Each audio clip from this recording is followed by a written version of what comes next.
Hello, I'm Stone Librande, lead designer of the new SimCity, and I want to give you another peek at what we've been up to here at the studio. When we last left off, I showed you the basic steps of building a new city. Since then, the team has been hard at work on the game, and I've created a new casino city so that I can show you some of the advanced strategies of multi-city play. My city's doing great. I have several casinos, and they're all filled with tourists. You can see them walking up and down the streets, looking for places to gamble. I can see how I'm doing financially by checking out my profit and loss at my casino headquarters. You can easily see that I'm making lots of money. This is also where I can check out how my casino empire is doing compared to every other player. Looks like I'm not doing as good as I thought. It's time to upgrade my casinos. Like most of the buildings in SimCity, I can click the edit button to see the different upgrade options. I have several choices, and each one provides me with a different benefit. This celebrity stage will lure more Sims through the door. Adding more gaming rooms, like this poker parlor, will increase my take from each gambler. Those are both good options, but I'm going to go with a hotel. If I want to get to the top of the casino leaderboard, I want the Sims spending their money at my casino instead of other places in the city. And as long as the beds are here, they won't have any reason to leave. Uh-oh, it looks like my city just blew a fuse. I've been relying on my wind farm to power all of these buildings, and now the system is completely overloaded.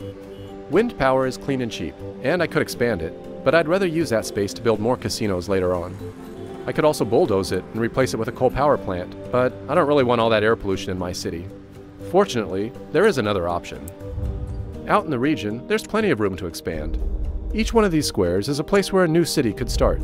I can claim a few for myself, claim them all, or I can invite some friends in to join me. Right now, I'm going to claim this spot for myself. This will be a perfect place to build a power plant where the tourists won't even see it. The first thing I have to do is to create a road in my new city that connects to the region highway. There are several different power options to choose from. This nuclear power plant is attractive, but it costs way too much. I could transfer money from my other city over to this one, but I'd rather spend that money to grow my casino empire. So a new coal power plant is a better option for me, since it's a lot cheaper. Although it's dirty, it'll take a long time for any pollution to drift over into my casino city. One of the cool things about multi-city play is that the Sims are going to drive back and forth between the cities. You can already see some commuters from my casino city making their way over here to work in my coal plant. I'm going to turn on the power data layer. Okay, the power's on and flowing nicely. If I go back up to region view, I can turn on the data layer here and see which resources are being shared between the cities.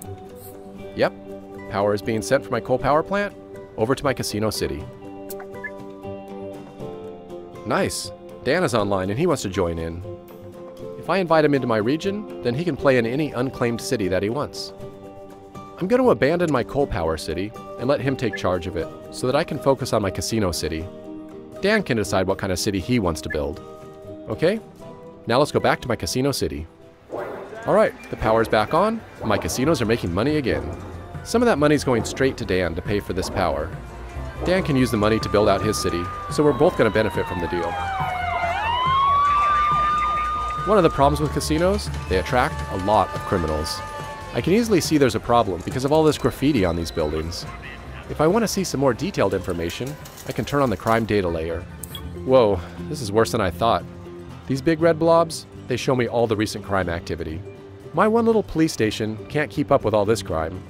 If I don't take care of this problem soon, the criminals will cross the border into Dan City and cause trouble there too. I think I'm going to need a larger police station. I could place it out here on the edge of the city, but it's best to keep it closer to the casinos, near the worst crime zones. Since Dan is sending me plenty of power, I'm not going to be needing this wind farm anymore. I'm just going to bulldoze it and make some more room. Alright, here we go. This police precinct has a lot of options. I'm going to start with this radio tower here to help the police respond quicker.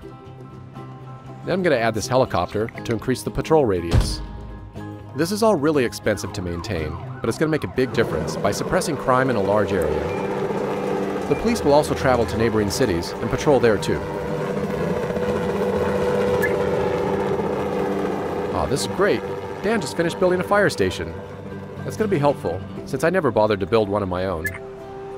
Multi-city play means that his fire trucks will come to the rescue if there's ever a fire in my city. I think I'm going to test this out. You know, it wouldn't be SimCity without the disasters. I've chosen to turn off random disasters in my casino city, but I still have the option to trigger them at will. If you're like me, destroying a city can be as much fun as building it. Let's see if this will start a fire.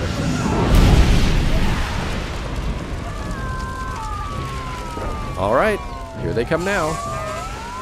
Looks like Dan's fire trucks are going to have a lot of work to do. Multi-city play makes playing SimCity more fun and strategic than ever before, as cities in a region get to work together and solve each other's problems. And taking it a step further, you can even work outside of the cities and cooperate to build great works out in the region. I'm going to ask Dan to help me build a space launch center over here, but we'll do that in the next video. Thanks for watching.